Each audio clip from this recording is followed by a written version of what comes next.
moral stories. ராத்திரியிலிருந்து விடாம மழை பெஞ்சிட்டு இருந்ததுனால தன்னோட குடிசையில கொஞ்சம் கவலையோட இருந்தாங்க கனகம். பக்கத்திலேயே அவங்களோட பேரன் சூர்யாவும் இருந்தான். 2 பேரும் சாப்பிட்டு 2 நாள் ஆச்சு. பசி தாங்க முடியாத சூர்யா, பாட்டி, இன்னும் எவ்வளவு நாளைக்கு தான் இப்படி மழை பெய்யும்? ஒரு கம்பை எடுத்துட்டு வந்து அதை அடிச்சு துரத்து. அதுக்கு கொஞ்சமாவது அறிவு இருக்கா? நான் எவ்வளவு நாள் தான் பசியோட இருக்க? இப்ப என்னதான் பண்றது? பேராண்டி, உனக்கு ரொம்ப பசியா இருந்துச்சுன்னா அதோ அந்த பானை நிறைய தண்ணி இருக்கு, போய் வயிறு நிறைய எடுத்து குடிப்பா. நேத்துல இருந்து இததான் சொல்லிட்டு இருக்க. எனக்கு தண்ணி எல்லாம் எதுவும் வேண்டாம். தண்ணி குடிச்சு குடிச்சு என் வயிறே உப்பி போயிருக்கு. ஆனா பசி மட்டும் போகவே மாட்டேங்குது. டேய், என் உயிரை வாங்காதடா. உன் உயிர் எங்க இருக்கு பாட்டி? என் கண்ணுக்கு அது தெரியவே இல்லையே. தெரிஞ்சாதானே அதை எடுத்து நான் சாப்பிட முடியும். சும்மா சும்மா நான் சாப்பிடுறேன்னு சொல்ற, இல்லைன்னா அடிச்சிருவேன்னு சொல்ற. கடவுளே, இவனுக்கு இந்த மூளை வளர்ச்சி குறைபாட்டை ஏன் கொடுத்த? கள்ளம் கபடம் இல்லாத மனசு. நான் போய் சேர்ந்ததுக்கு அப்புறம் இவனை யாரு பாத்துக்குவாங்க? இவன் எப்படி வாழ போறானோ நினைச்சு பார்த்தாலே பயமா இருக்கு. என்ன பாட்டி, நான் சாப்பாடு கேட்டுட்டு இருக்கேன், நீ காத்து கூட பேசிக்கிட்டு இருக்க. அந்த காத்து இப்போ ரொம்ப ரொம்ப கோவமா இருக்கு போல. குளிர்ச்சியை அதிகமா கூட்டி என்ன ரொம்ப தொந்தரவு செய்யுது. சூர்யாவோட அப்பாவித்தனமான வார்த்தைகளை கேட்டு கனகம் கண்ணீர் விடுறா. அதுக்குள்ள மழையும் கொஞ்சம் குறையுது. அதுக்கப்புறம் கனகம் வீடு வீடா போய் பிச்சை எடுத்து தன்னோட பேரனுக்கு சாப்பாடு கொண்டுட்டு வந்து கொடுத்தா. சாப்பிடு தம்பி, சாப்பிடு, வயிறு நிறைய சாப்பிடு. எங்கறம் பாட்டி, நீயும் தின்னு, இல்லன்னா பூச்சாண்டி கிழவன் வந்து மொத்தத்தையும் எடுத்துட்டு போயிருவான். அவன்னா உனக்கு பயம் தானே? அவன் வந்தா நீ என் பின்னாடி வந்து ஒளிஞ்சுக்கோ. என்ன பாட்டி, சரியா நான் சொல்றது? சரிடாப்பா, உன் பின்னாடியே வந்து ஒளிஞ்சுக்கிறேன்.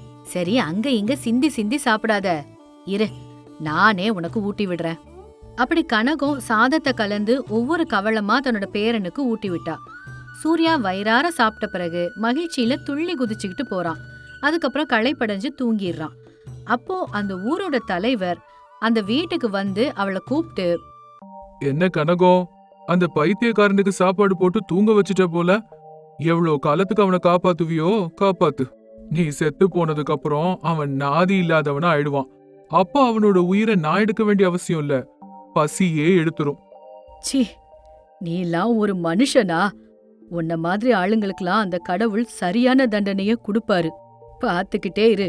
உன்னோட ஆட்டம் எப்பவும் இப்படியே போகும்னு நீ நினைச்சுக்கிட்டு இருக்கியா? நடக்கும் நடக்கும். என் வீடு நிறைய பணம் இருக்கிற வரைக்கும் என்னோட ஆட்டம் இந்த மாதிரி தொடர்ந்துகிட்டே தான் இருக்கும். அவன் உயிரை எப்படி எடுக்கணும்னு எனக்கு நல்லாவே தெரியும். எவ்வளோ காலம் நீ காப்பாத்துவியோ காப்பாத்து. இப்படி ஊர் தலைவர் சொல்லிட்டு அங்கிருந்து போயிடுறாரு. அப்புறம் கனகம் தன்னோட பேர்னு நினைச்சு கண்ணீர் விடுறா. அப்படி தினமும் பிச்சை எடுத்து வந்து சூர்யாவை கவனமா பாத்துக்கிறா. கொஞ்ச நாட்களுக்கு அப்புறமா அந்த ஊருக்குள்ள ஊர் தலைவரோட பொண்ணு சாந்தி வரா. ஊருக்குள்ள வரும்போது மழை அதிகமா இருந்தது. அந்த சமயத்துல மழையில நனையாம தனக்கு தெரிஞ்ச வீட்டுக்கு போறா. அங்க போனதும் சூர்யாவும் அங்க இருக்கிறத பாக்குறா. வீட்டுக்குள்ள ஒரு பொண்ணு வர்றத பார்த்ததும், யார் நீ?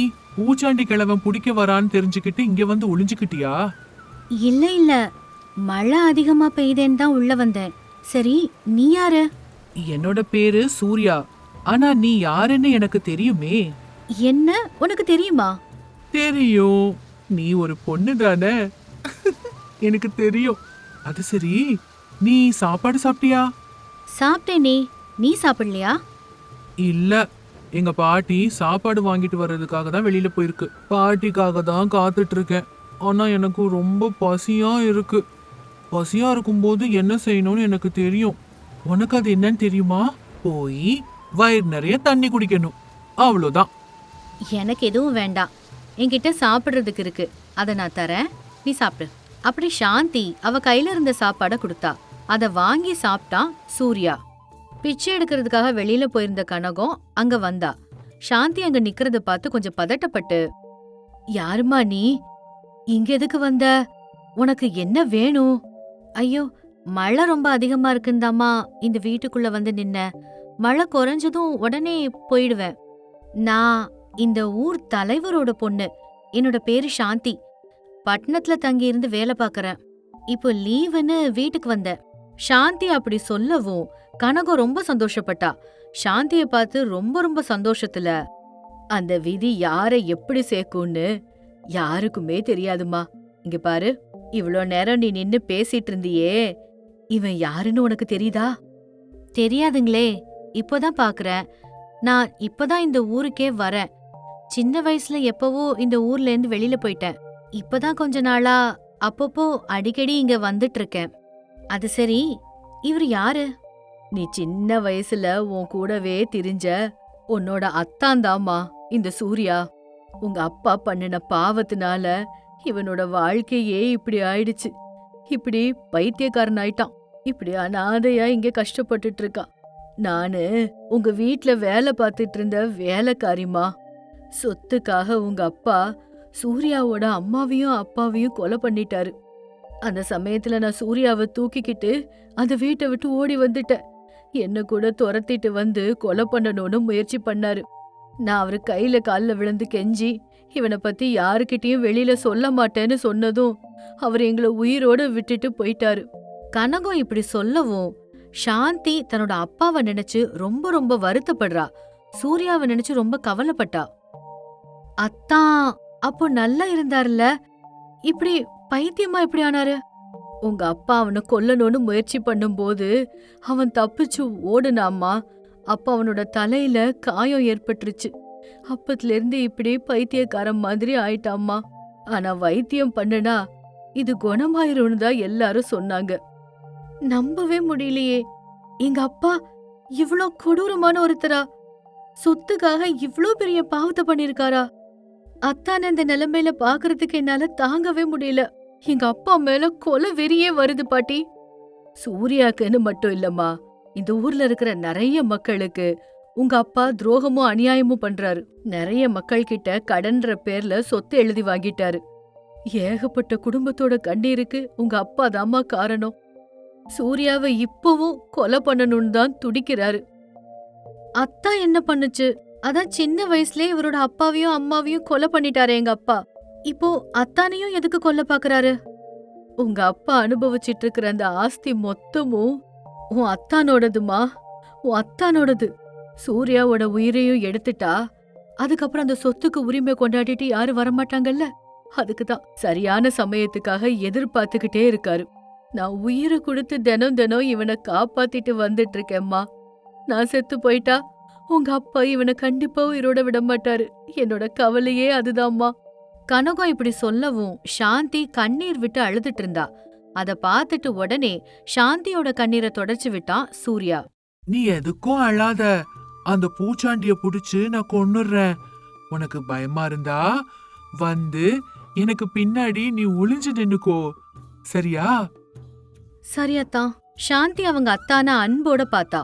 அன்னையில இருந்து தினமும் அங்க போய் அவங்கிட்ட பேசுறது, சாப்பாடு ஊட்டுறது மாதிரி விஷயங்களை சாந்தி செய்ய ஆரம்பிச்சா. ஒரு நாள் கனகம், அம்மா சாந்தி, உனக்கு ரொம்ப ரொம்ப நல்ல மனசுமா. உங்க அத்தானுக்கு புத்தி சரியில்லைன்னாலும் பக்கத்திலேயே வச்சு பாத்துக்கிற. உன் மேல எனக்கு முழு நம்பிக்கை வந்துருச்சுமா. நான் செத்தா இவனை நீ பாத்துப்பேன்னு தைரியம் வந்துருச்சு. எப்படியாவது இவனை நீ காப்பாத்தணுமா. உன்னை நம்பிதாம்மா நான் இருக்கேன். காப்பாத்துவல்ல? கண்டிப்பா காப்பாத்துவேன். ஆனா காப்பாத்த போறது நான் இல்ல, அத்தான் தான். என்னம்மா நீ சொல்லிக்கிட்டு இருக்க? அவன் எப்படி காப்பாத்துவான்? அவனுக்கு என்னம்மா தெரியும்? அத்தானுக்கு வைத்தியம் பண்ணலான்னு பாக்குறேன். அது என்னன்னு உனக்கே தெரிய வரும். அது வரைக்கும் உனக்கும் எனக்கும் எந்த சம்பந்தமும் இல்லங்கிற மாதிரியே நடந்துக்கோ. அப்படி சொல்லிட்டு வீட்டுக்கு போயிட்டா சாந்தி. இங்க சாந்தி வரணுங்கிறதுக்காக எதிர்பார்த்துட்டு இருந்தாரு ஊர் தலைவர். என்னம்மா இவ்ளோ நேரம் ஆயிடுச்சு? அதெல்லாம் இருக்கட்டும். அப்பா, இவ்ளோ சொத்து வச்சிருந்தோம் எனக்காக நீங்க எதுவுமே பண்றதில்ல. எனக்கு அது எவ்ளோ கஷ்டமா இருக்கு தெரியுமா? அட, என் தங்க மகளுக்கு நான் எதுவுமே செய்யலையா? சொல்லுமா, உனக்கு என்ன செய்யணும்னு சொல்லு. அப்பா செய்றேன். உனக்கு என்ன வேணுமோ சொல்லு. அப்படின்னா இந்த சொத்து மொத்தத்தையும் என் பேர்ல எழுதி வைங்க. நீங்க இஷ்டப்படி கண்ணா பின்னான்னு செலவு பண்றதெல்லாம் பாத்துட்டு இருக்க முடியாது. ஊர் தலைவரானதுக்கு அப்புறம் மக்களுக்காக நீங்க நிறைய செலவு பண்றீங்கன்னு எல்லாருமே பேசிக்கிறாங்கப்பா. அதெல்லாம் எனக்கு சுத்தமா பிடிக்கவே இல்ல. முதல்ல இந்த சொத்து எல்லாத்தையும் என் பேர்ல எழுதி வைங்க. ரொம்ப நல்ல யோசனைதாம்மா. ஆனா அப்படி செய்ய முடியாது.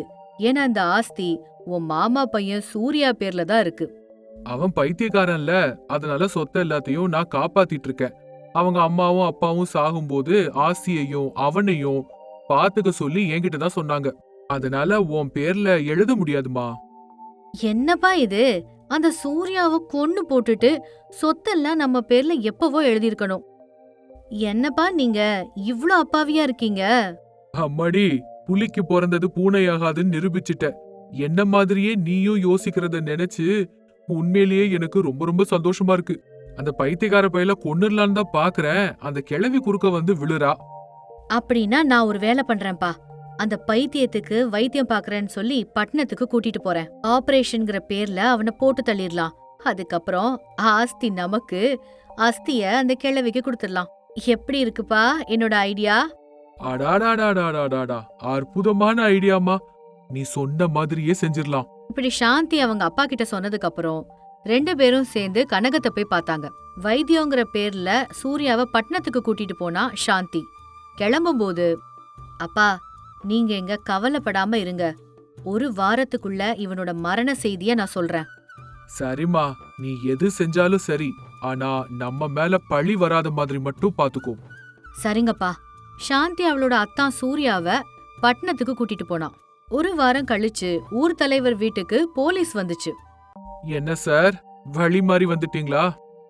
உங்களை அரெஸ்ட் பண்றதுக்காக தான் வந்திருக்கிறோம். ஒரு கொலை செஞ்சு சட்டத்துக்கு புறம்பா ஆஸ்தியை அனுபவிச்ச குற்றத்துக்காகவும் உங்களை கைது பண்றதுக்காக வந்திருக்கோம். அது நான் யாரையும் கொல்லலையே. அது சரி, என் மேல இப்படி கேஸ் போட்டது யாரு? தலைவர் அப்படி போலீஸ் கிட்ட சொல்லிட்டு இருக்கும் போதே அங்க சூர்யா, கனகம், சாந்தி 3 பேரும் வராங்க.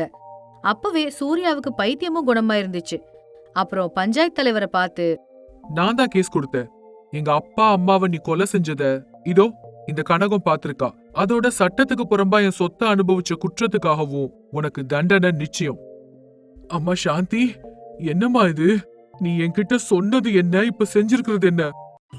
இதத்தான் நாய்க்கடிக்கு செருப்படின்னு சொல்லுவாங்க. உனக்கு அந்த அடி இப்போ நல்ல விழுந்த மாதிரி இருக்கே. இத்தனை நாளா நீ பண்ண பாவத்துக்கு இப்ப பலன் கிடைச்சிருச்சு. இனி ஜெயிலுக்கு போய் களி தின்னு. அப்பா, இனியாவது நீங்க பண்ண தப்ப ஒத்துக்கோங்க. அத்தானுக்கு நீங்க பண்ணன அநியாயத்தை என்னாலேயே சகிக்க முடியல. உங்களுக்கு கண்டிப்பா தண்டனை கிடைச்சே ஆகணும். உங்களை நான் விட மாட்டேன். கண்டிப்பா உங்களை விட மாட்டேன். என்ன செய்யறேன்னு மட்டும் பாருங்க. இப்படி பஞ்சாயத்து தலைவர் மிரட்டிட்டு இருக்கும்போதே போலீஸ்காரங்க அவரை இழுத்துட்டு போயிட்டாங்க.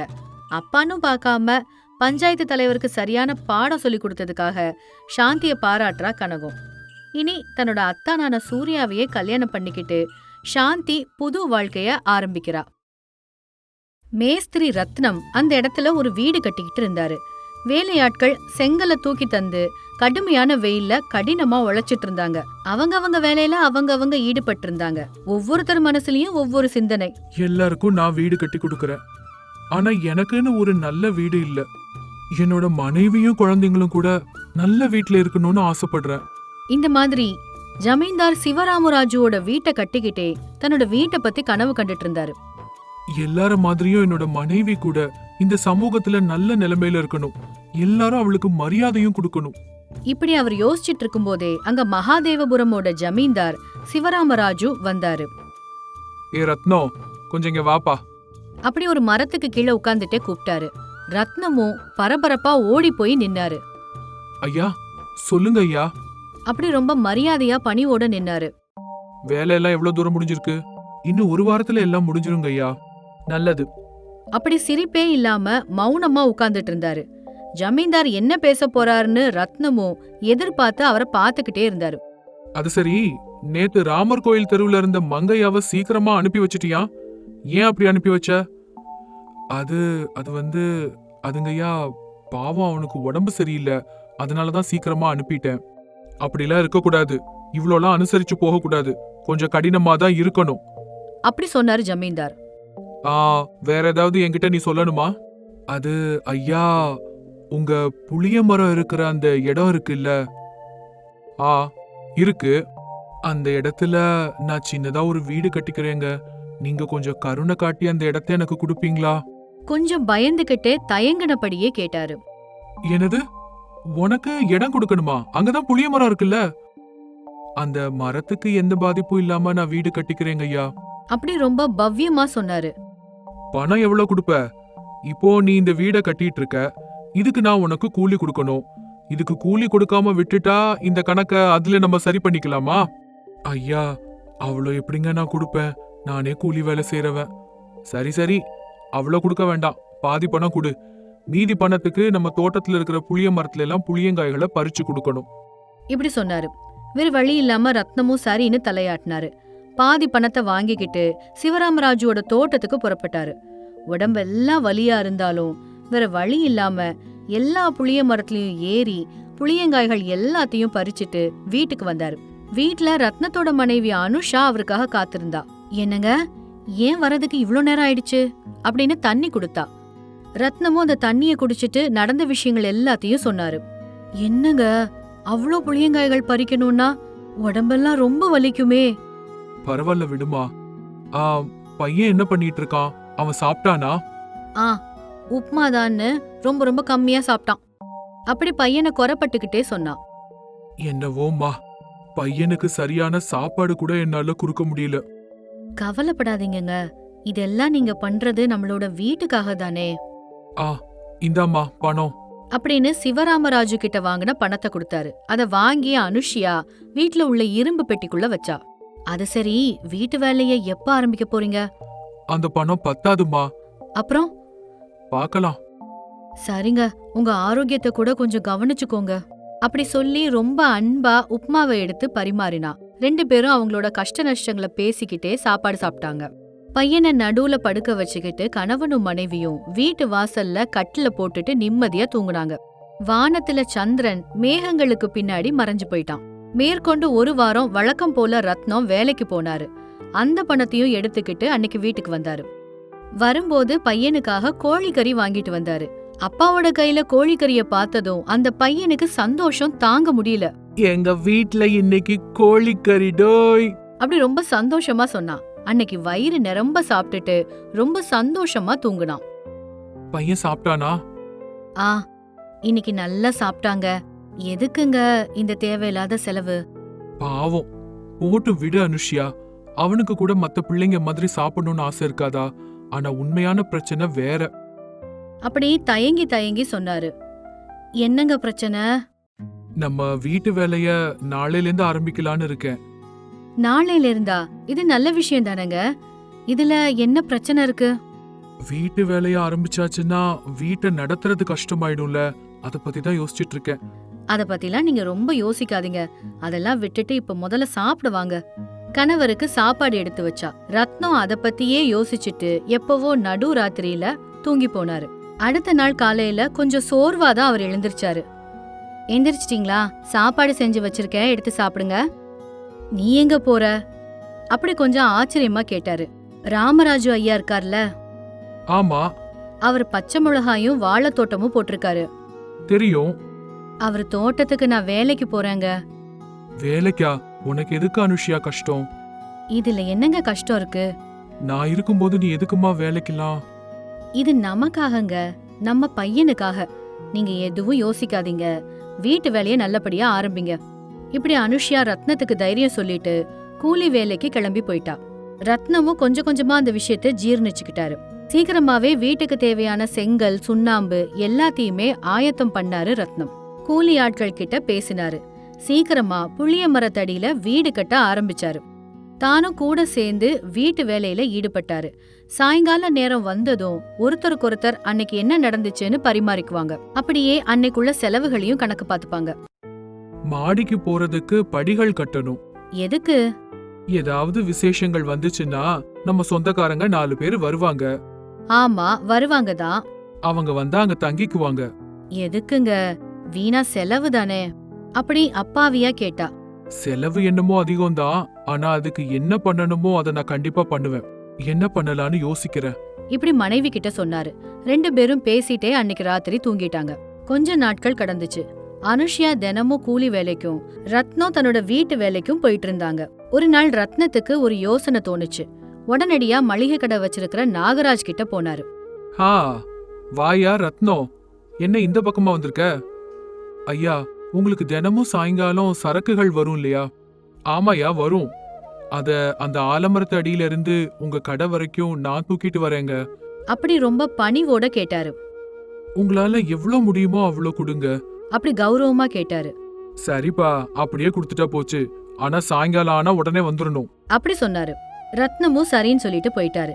காலையில இருந்து சாயங்காலம் வரைக்கும் வீட்டு வேலைகள் செய்வாரு. சாயங்காலம் நாகராஜோட கடைக்கு சரக்குகள் சுமப்பாரு. வர்ற பணத்தை வீட்டு செலவுக்கு வச்சுக்கிட்டாரு.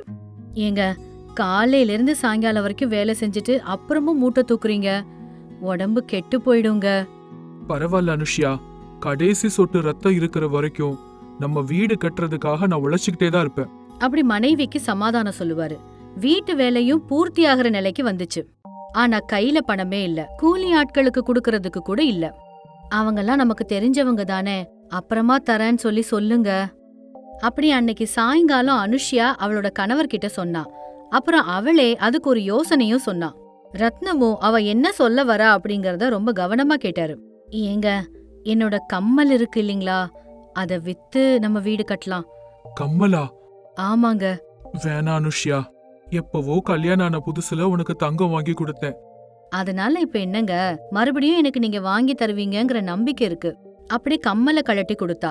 ரத்னத்துக்கு என்ன பண்றதுன்னு ஒண்ணுமே புரியல.